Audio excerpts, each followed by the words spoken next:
It's called Live and Local, Live and Local, Live and Local, Live and Local. Listen to the music and the stories of the people you know. Ooh, listen to the music and the stories of the people you know. Episode 12, the final of season 1 of the Live and Local podcast. And I'm joined by the man, the myth, the legend, Col Finley. Hello, you little hostess. Hello. You've done an awesome job. I've had the privilege of sitting there and listening to all 12 episodes, and you've done an absolute sensational job. Oh, stop it. So, well Stop done. It. That's very kind of you to say. It's been awesome. It's been so good hearing so many different stories because I wasn't sure coming into this. I thought maybe I'd be asking the same questions too many times and get the same. But every story has been so different with all the artists. I think it's been an incredibly diverse 12 episodes, from the youngest of local artists to old like me. But Experience. I think it's great, and it's been a good journey to be a part of that. Normally I'm an artist. I come and do what we're doing now and I disappear. But being a part of this podcast from start to finish and distributing and listening to it, and it's been a great journey. And look, season 2 I think is just going to be incredibly exciting, and but let's finish season 1 yet. Yeah, exactly. For those who don't know, you are an artist with over 3 decades of experience. You also run Music to Media, the podcast sponsor of Live and Local. You've gone from being an artist into being a talent manager and music distributor. So you're an interesting person to talk to because you can come at it from all aspects of artist life. Yeah. Let's start with your story and where you've come from as an artist, and then we'll move into... Okay. Well, Col Finley, and this is something that doesn't get thrown out there a lot. I was born in Canberra. A lot of people pick up my story from when I moved to Grafton and have believed that I was born and bred in Grafton. I was born in Canberra. I moved from Canberra at a very young age to join the Air Force and become a police dog handler. In that period, I was still performing and writing songs and doing talent quests, but I wasn't really in the music industry. I was a career police dog handler, but my superior officers believed I was a better musician than I was a police dog handler, so encouraged me to take the redundancy package and get out and pursue my career in music, which I did and haven't looked back since. So from there, I moved to Grafton and established my career. Prior to that, I was unknown in the community of Grafton, got behind this country music singer. 6 albums later, everyone still presumes I'm born and bred Grafton, and Canberra doesn't get a mention, which is good because anytime you bring up that you're born in Canberra, there's I think, universal hatred for politicians and Canberra was built. It was a man-made city and man-made lakes. It was just built for the reasons of politics, and there is a beauty of Canberra that a lot of people don't see. You got to be born there to see it, but I couldn't wait to get out of there. Yeah. It's definitely a fishbowl. It's in a valley, and anyone that I know, all my mates that played rugby that were great sports people have never gone anywhere else other than Canberra because they're stuck in that fishbowl. I had the opportunity to get out and I did it. Here I am now, 53 years of age, doing a podcast on the Sunshine Coast. Yeah. What's happened in between? Oh, a hell of a lot. From living in America to touring all over the country to 6 albums and having an amazing career in music. I've seen the dark side of the music industry and I've seen the bright side. I think that's why I've now chosen to take a role in the administration side of the industry and the management and logistics side of it, because I want to take my experience of what I've been through and try and educate the younger generation or the next generation of musicians to do it the right way. Just have some life lessons that I can try and guide them with the best way. They've got to experience what they're going to experience. So I don't want to take that away because it does make us better writers or better artists, but just be prepared for those moments that could put you in a position of drug addiction or alcohol or depression or mental health, all of that stuff. So, yeah. Yeah, without getting into my whole big, deep story of music, that's a roundabout way of saying why I'm here now. Yeah, no, that's fair. We've got time to get into the whole big, deep story. You ask the questions, I'm pretty transparent. Okay, we'll go back to Grafton. You're in Grafton. You made your first album in Grafton. Yeah, I made it in Sydney, Okay. but based out of Grafton. I recorded Before the Storm in 1998 in the old Rhino Studios, which was In Excessa Studios. Cold Chisel had recorded there. A lot of big rock bands in Australian 80s history recorded there. Mm-hmm. It was just something that was a bucket list for me at 24 years of age. I was a big Michael Hutchence fan, and I'm not much of a singer. I'm not much of a guitar player, but I'm an entertainer. Michael Hutchence was an entertainer. He had a thing on stage that would suck his fans in, but just his presence. And I wanted that, and I thought I could absorb some of him in that studio. We definitely absorbed something, but I don't think what Michael Hutchence used to absorb himself. Yeah. 3 months in the studio, 3 months later we recorded the album, lots of alcohol, lots of drugs, lots of good times, middle of Sydney, country boy, never been to the city before, ventured into my first ever gay nightclub and got introduced to a whole different lifestyle that R.M. Williams boots and moleskin pants just didn't fit. It was a great experience, and I walked away from there with one of my best albums. It's my highest selling album because it was a part of my career that set me up to be the artist I am over 3 decades. Why do you think that is? I think just experiencing life at a young age, we tend to get wrapped in cotton wool as kids, especially when you come from the country. Then you get introduced to a different lifestyle of the city, and that cotton wool's ripped off. You start getting the knocks and bruises and the experiences that people live every day in those environments. It gave me the stories and the experiences to write the songs and to ride the waves that would be presented to me in life. So the lows and then the highs. I was prepared for most of it. Did I handle it right? Possibly not. The mental health side of things did factor into the drug addiction and the alcohol addiction later in the process. But I think who I become now as a writer was developed by meeting those people in that gay nightclub and experiencing my first ever gay couple or a first transgender person or just some guy that's a blue-collar worker that was there having a beer who's probably spending his last $20 to then walking into KFC, watching someone OD on heroin and watching them revive. Yeah. Those moments have stayed with me. For me to say that sort of set me up for my career, that's why they're still here with me, because it reminds me of there are – in life, wherever we are at, there is somebody actually either doing better or worse. Yeah. Yeah, it sounds like an transformative time of your life. You're coming of age. Were you early 20s at the time? Yeah, I was fit. I was a sportsman. I played Australian schoolboys. I was in development with the Balmain Tigers with rugby league. It was only that I got injured in a game up here in Queensland that I actually had the time off for it, that I more pursued the music side of things. So I went into a lifestyle of drugs, sex and rock and roll as this kid that only knew sport, fitness, eating healthy, and loved music. I knew what it was about, but it was just from posters on your wall. It was like stepping into that thought process of when you played an LP or a record, you'd wonder what it'd be like to be that band or artist. And suddenly I walk into Rhino Studios in Surrey Hills.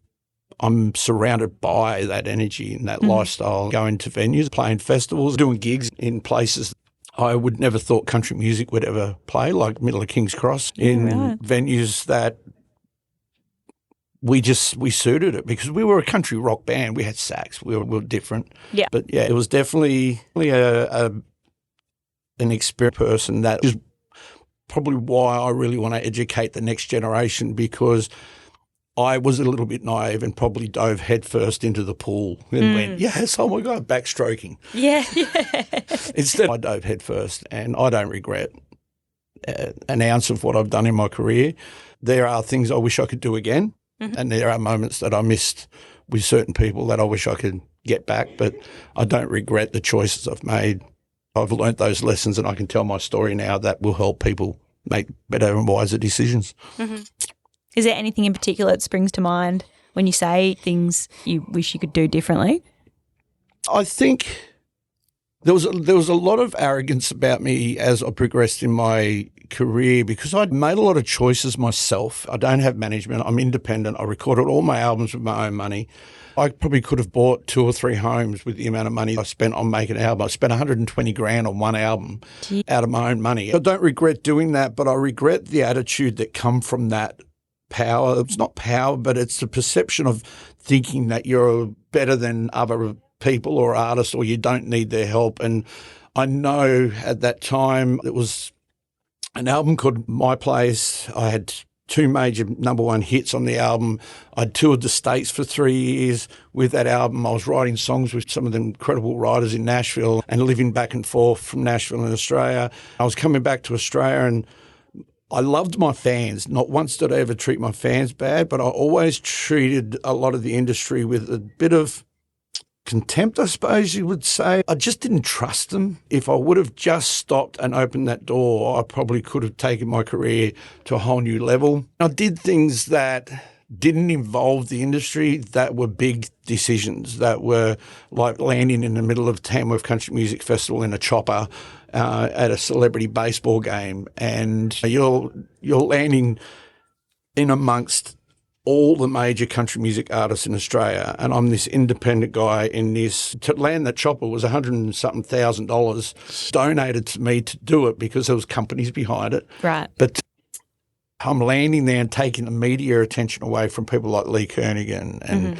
all your major golden guitar winners, and that was the arrogance that I had about it, and I just wish I thought about it a little bit more and maybe did it differently. Arrogant. I don't know if it's arrogance or just belief in who I was. Ego? I definitely had an ego. Yeah. I had the moments where I was good mates with a lot of major sports people because of my sports background in rugby league.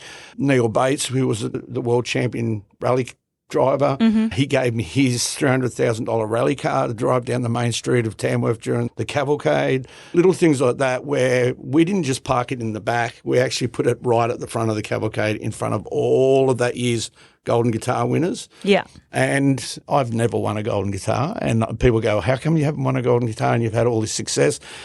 Maybe that's why, but maybe not, you know what I mean? I think now looking at that, I just go, yeah, maybe I should have just took a breath and seen it for what it was and what the industry is. And it's very much run by a key group of people that I just went, I'm not going to owe you anything. I'm going to do this myself and I don't need your help, and realistically ostracise myself. So if I could change that, I probably would. I don't know how much I would change that because being on a $300,000 rally car like in front of 80,000 people in the main street of town, I don't want to change that. Yeah. But maybe put it behind Lee. Yeah. Would have been a better option. Great. Yeah. So talk to me about Nashville. How long were you in the States for and what were you doing over there? So my first trip to Nashville was created by a song I wrote called Gift Wrapped in a Child, a song I wrote for my kids, which won me Australian Songwriting Award. It won me a lot of independent awards here in Australia,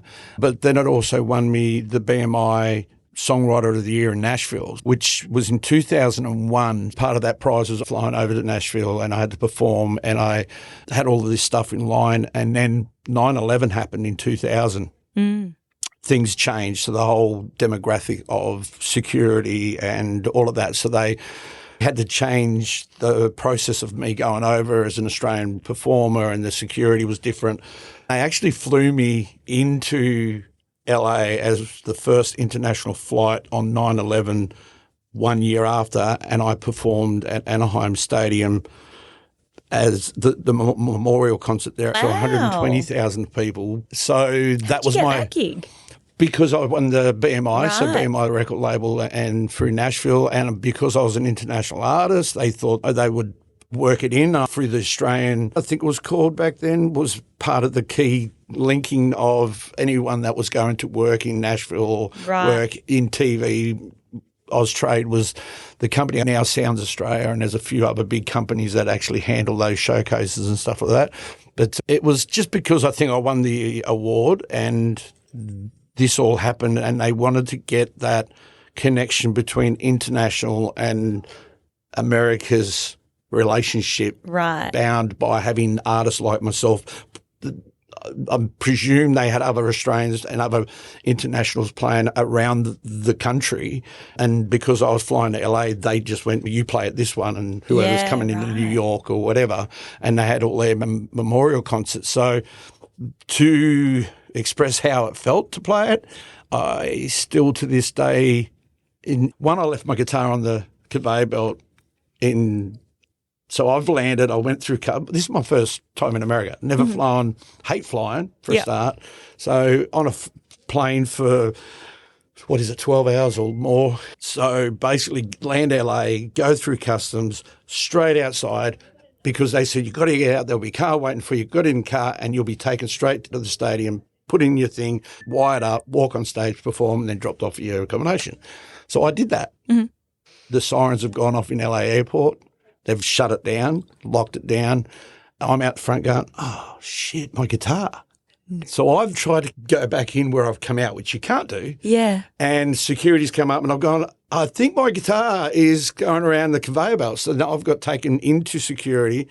By the time I got there, they've cut all my strings off the guitar. They've pulled my guitar apart. They've basically just made a mess of everything in my guitar, absolutely tore me a new one. That was welcome to LA, Oh Col my Finley style. Goodness. Was late for my car who was waiting for me, then late for the whole thing to get Anaheim, which then they drive you down underneath the stadium into your room. There's somebody waiting there. They wire you up with your in-ears, your microphone, and you then get told 5 minutes, you're on. What'd you do for a guitar? I strung the guitar. So they didn't break the guitar, Right, they just okay. cut the strings off. I've restrung the guitar in that period that I was getting dressed, which is for most people who play guitar, it's not that hard Okay. and it's pretty quick. All right. Especially when you don't have road techs that do it for you every day. You do it yourself. But bang, straight on stage, I sang the song I won. They had the big band playing it. They already started to play as I'm walking on stage. This is BMI's National Songwriter of the Year for 2000 from Australia, Col Finley. I've gone out, sang the song off the stage, into the car, ripped all the wires off, put my guitar away, into the car, to my motel. Then I'm sitting there ordering pizza. And this What just happened? From there, I went to did shows in Galveston, Del Rio, Texas, San Antonio, Nashville. It was a bit of a whirlwind. I missed home incredibly. I stayed in my room a lot. I didn't really venture, other than having to do the networking things I was required to do. Other than that, I was scared of America. Yeah. It's big. Yeah. And then the following year, whole different story. I made a lot of good friends that we kept in contact with. I realised that I am no different to any of those artists that are over there. We're all just humans trying to create a career and write songs and be somebody in an industry. Difference is population. That's the only difference between us and the US. Yeah. And so the following year, it was basically, how do I do this different? How do I create a bigger impact? Who do I need to talk to? Don't stay in your motel room as much as you did. I did, and I got to write with some incredible people and perform in Nashville in some the Bluebird Calf and Fifth and Lindsay, and it was just an incredible time of writing and performing, and then from there progressed into 5 years of back and forth, and the third year I started taking fan tours. I would start my tour with a 14-day fan tour where I'd take my fans on a 14-day tour. Would go to Chicago, St. Louis, Memphis, New Orleans, and then to Nashville for CMA. Wow. And they'd come to my shows, would do limousines, buses, trains, and the whole lot. So 24 or 25 Australian fans would come with me. Wow. And I'd give them the full red carpet experience of Col Finley's life in America. Did they pay for that? Yeah, I was going to They say. paid huge money for that. I never got paid for it. That was the deal. I said I didn't want to make money from the people because it was expensive as it was. I think it was about 10 grand per head, which back then was a lot of money, and that covered everything. So realistically, it wasn't too dear to be on a 14-day trek. And it was all 5-star motels. It was all, we'd hire 36-seater limousines. All of us would get in and would go and pull up and get red carpet into nightclubs for performing at Jimmy Buffett's bar, and would play BB King's restaurants, and a lot of history around different areas, not just country. It was and then from that I'd stay and do what I had to do with Universal Records and write and then come home. So 3 years I did those tours, and I did one in 2019 was my last tour of the States, and we're just planning the next one. Oh, really? Yeah, I'm actually thinking of doing like a kids one with my boys, right, and teach them about how to host their own tours and stuff like that. Because it's something that I don't think artists do enough, is invite their fans, make us who we are, to be in the same motel rooms, tour in the same cars. Like the first year we'd land in LA, fly to Chicago, then train it from Chicago to St. Louis. The whole cart was our fans. Then we'd do limousine from St. Louis to New Orleans. And it was just this whole train, planes and automobiles moment where they got to experience exactly how we would tour. Yeah. Which 90% would be in big buses, but we weren't allowed to put 25 fans on a tour bus because you had to have seats. So we'd just hire the big limos. That's cool. It was good. And yeah, it's something that the industry, probably one of the proud moments I have, that I created something that no one else was doing. Yeah. I pioneered something that I know a lot of people have tried to attempt to do it since, but yeah. Yeah, that's really cool. Yeah. Sorry, I ramble a lot. No, so just pull me up if I've got to stop. So you mentioned there's been a lot of highs and lows. What do you think the lows of your career have been?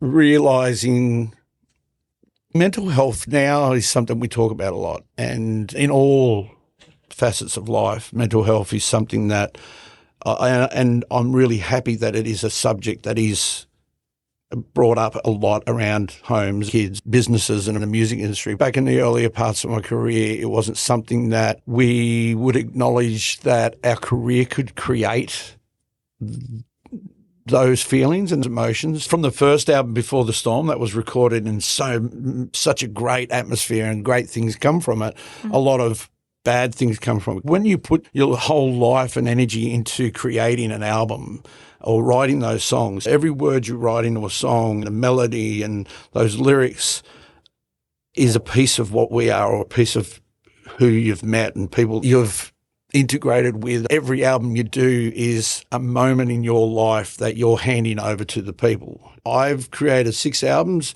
and every one of those albums emotionally have been financially, physically, emotionally draining, but also they've been exciting, and you get the highs of releasing something great and creating a song, and you get the lows of it not being accepted by the industry. Yeah. Not winning the awards that you think it might have, or the potential of getting #1 hits. So you release a song and you're at the top, and then all of a sudden you release a single, you get #1, you think, hey, this is a start, and then bang, suddenly when your major awards, the ARIAs or the Golden Guitars, and you don't get nominated, you slip into this down motion, and then that down motion goes through to, you might come out a little bit and do a big festival and play to 30,000 people, and you come home from that and you got the down motion again, it goes a bit deeper.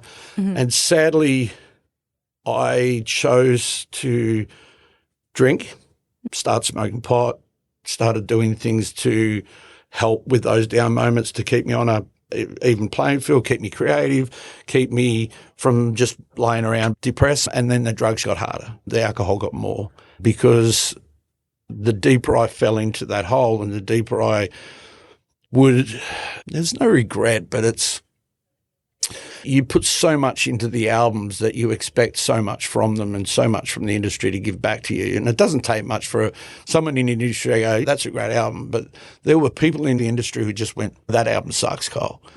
When you hear someone that is one of the leading radio presenters in Australian radio telling you that your album sucks, that's it's done and dusted. That's your life work. It's like someone who paints a Ball Prize nominated painting that someone goes, oh man, I hate red. Yeah. And it's a red painting. It's pretty soul crushing, emotionally draining. So the drugs, the alcohol became probably, I started taking that before I'd even hear the negatives, and it started becoming, oh, I know what's going to happen kind of thing, so let's just get on. Numb it. I never mixed it with my live performance, because that was the one part of my career that never felt bad. My fans never let me down, so I'd never let them down. So I never ever mixed it on stage, but as soon as I walked off, it was on. And we'd go for days. My now wife, who was a very good friend of mine, back in those days literally saved my life.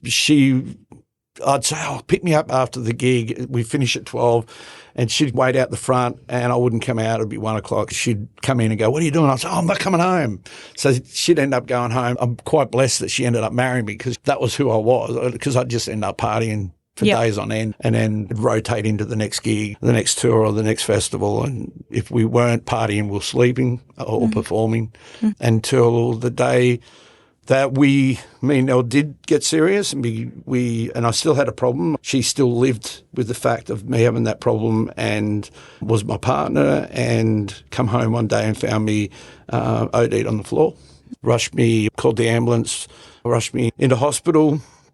And from that point, 18 years now, I've been clean and proud to tell my story. Didn't realise that I was interviewed by police because I was a profiled person in Tamworth. It got out and it was in the news, in the newspapers, that country music star potentially tried to commit suicide. I didn't realise that it was an attempt of suicide. I still today don't think that I would choose that path, but when you really think about how much I was absorbing and what I was putting into my body, even around people that cared and loved, why did I keep doing it? Potentially, I think the mental health issue was pushing me down that path. And it was only when I come out of ICU and I started the program of getting clean, I started to realise how deep I was, or how dark I was in that part of my life. I had to focus on the stronger and more positive parts of my life, which was the music and Nelly. And she was pregnant with our first son at that time as well. Yeah. To wake up in ICU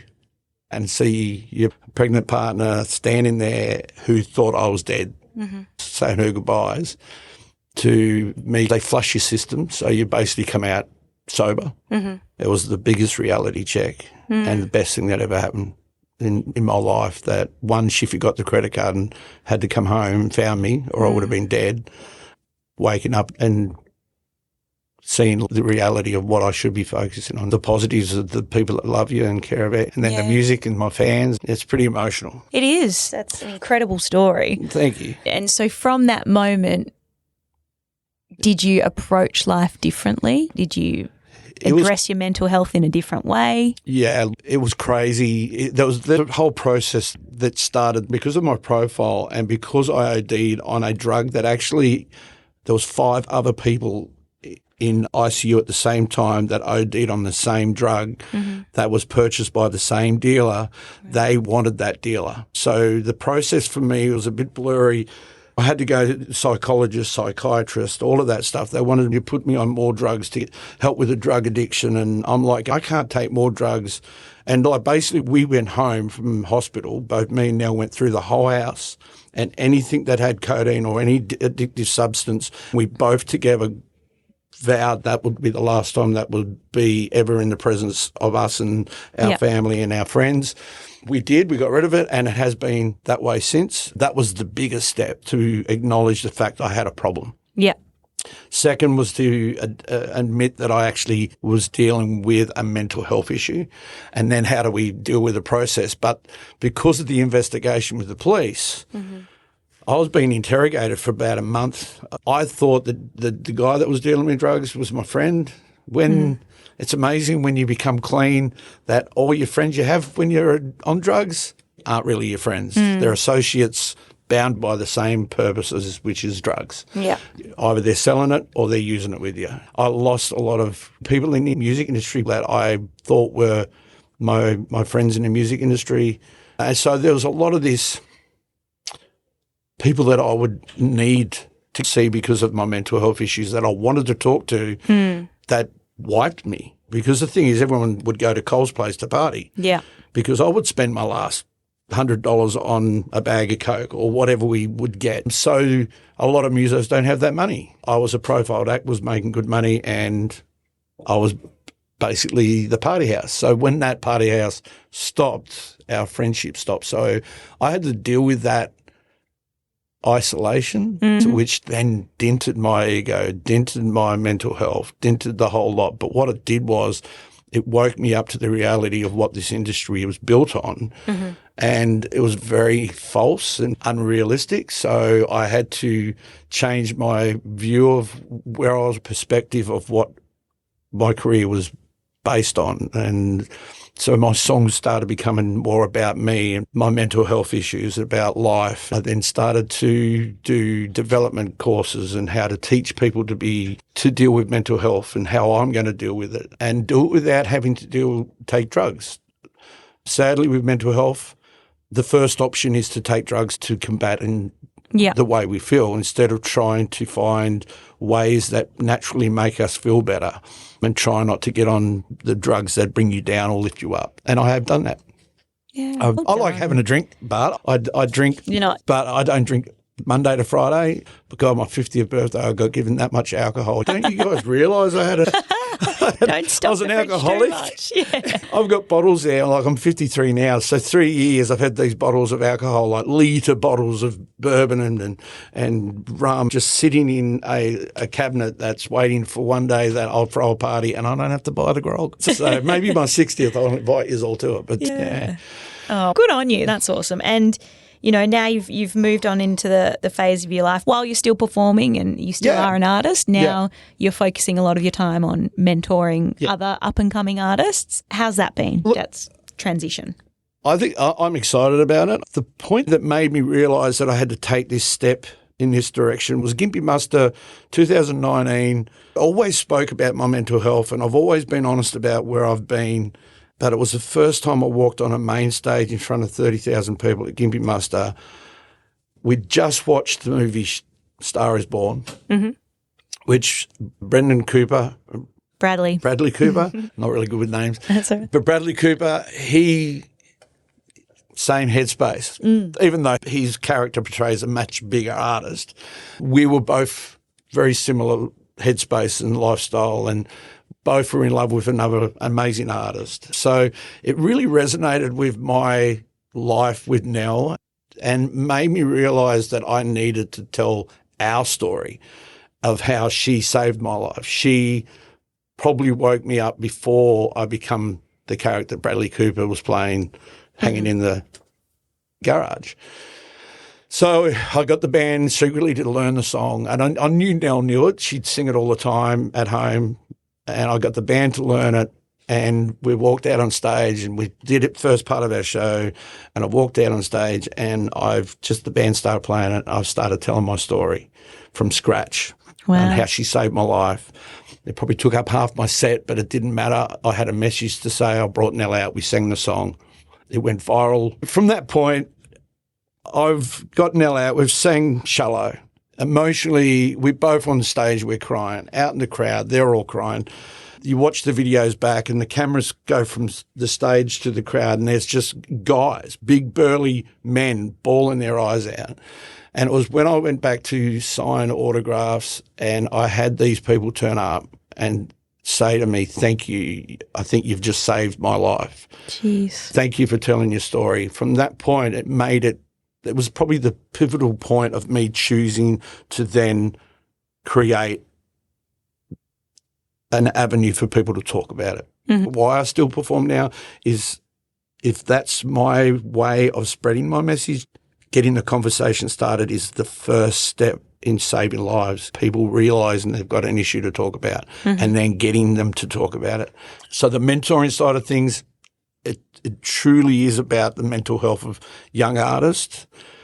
I don't think they realise now, especially with social media and the digital age, we're very detached from face-to-face contact. As a presenter on radio, years we used to ring the presenter up and go, "Hey, I've got a new single coming out." And they go, "Hey, yeah, come in." Now you're selecting through digital avenues on who's getting played, who are you going to do interviews with, who you're allowed to talk to and stuff like that. Artists now they're very alone and they're very much facing their own careers on their own. I just want to create something that lets them know that they're not on their own.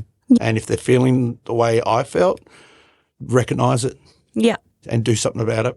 Amazing. I was talking to Nissa in an earlier episode. Same thing, like it sounds like having a mentor in an industry that's so nuanced and there's so many different avenues you can take and so many different things you need to be thinking of, having someone to just say, hey, I'll do it all is so invaluable. Yeah.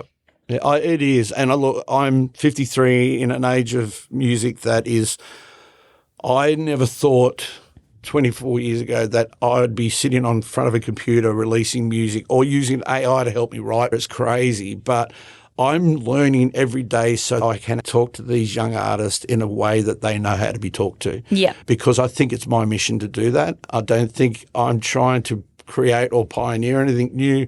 I'm just wanting to be transparent in an industry that isn't very transparent. Yeah. I truly believe my son, if he chooses to be an actor or an artist, that he needs to have people like me creating to have a career that gives them the right tools to be able to deal with the mental health stuff that's going to be thrown at them. Yeah. Because it's not all about making great music. Because that great music is a lot of emotion and physical energy that's attached to it that can be the doorway to very nasty people that will present themselves at times that you're not expecting it. And you just got to be prepared that not everyone's going to love what you do.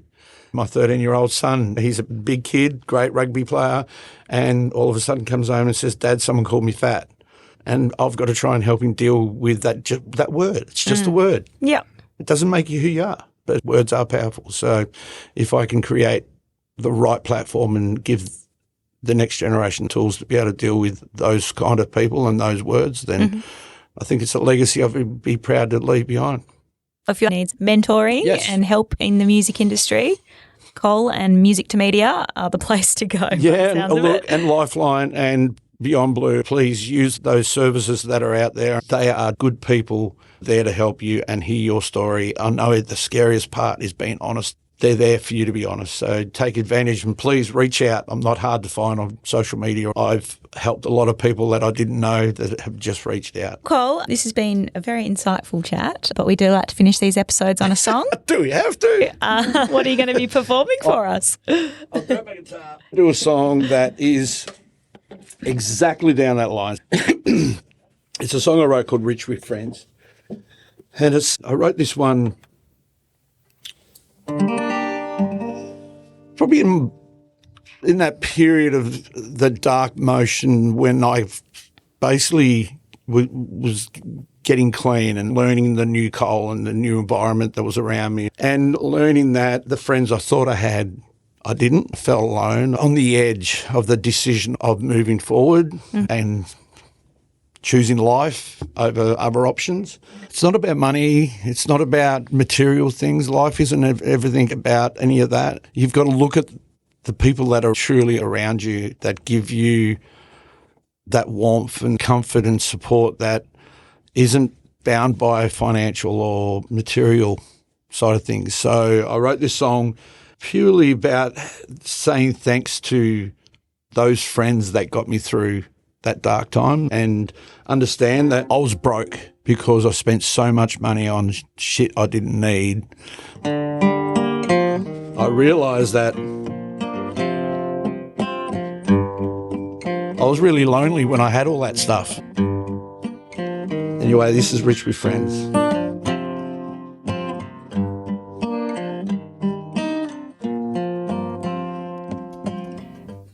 Well, money can buy you anything,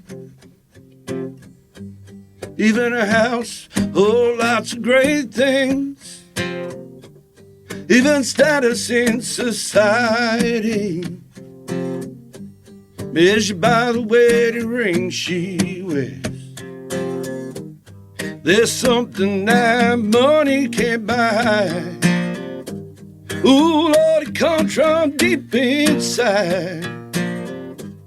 Yeah, man, it makes me feel alive, but I feel alive.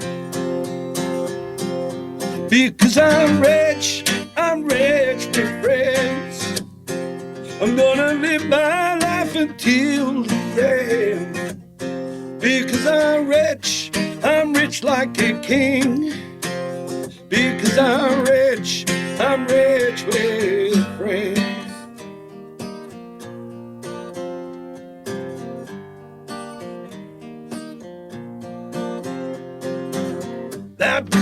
house you're living in, that fancy car you drive around in, my friend. Ooh, what's it worth when you're all alone? Ooh, in that house on the hill you would call your home. There's something that money can't buy. Ooh, Lord, it comes from deep inside. Yeah, man, it makes me feel alive. So they feel alive. Because I'm rich with friends. I'm gonna live my life until the end. Because I'm rich like a king. Because I'm rich with friends.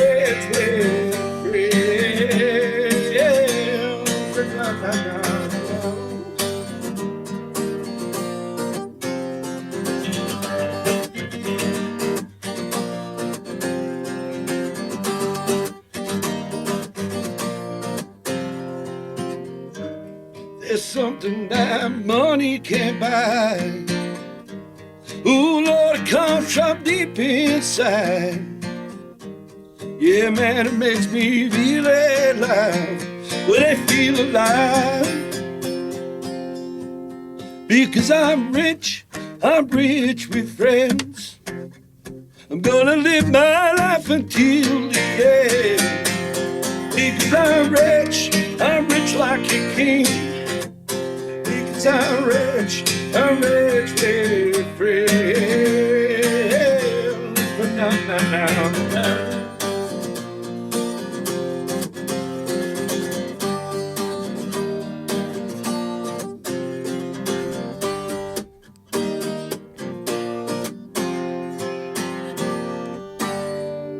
Oh, Col Finley, what a performance, what a story. I've thoroughly enjoyed this chat. Thanks for sitting down with me. Thanks for having me. And also a massive thanks to Music to Media for sponsoring this. Wouldn't have happened without you. Thank you. My pleasure, and I hope everyone gets what we think they're going to get out of this podcast. And thank you for hosting it. Look forward to working with you in season 2. Can't wait. Thanks, Elly.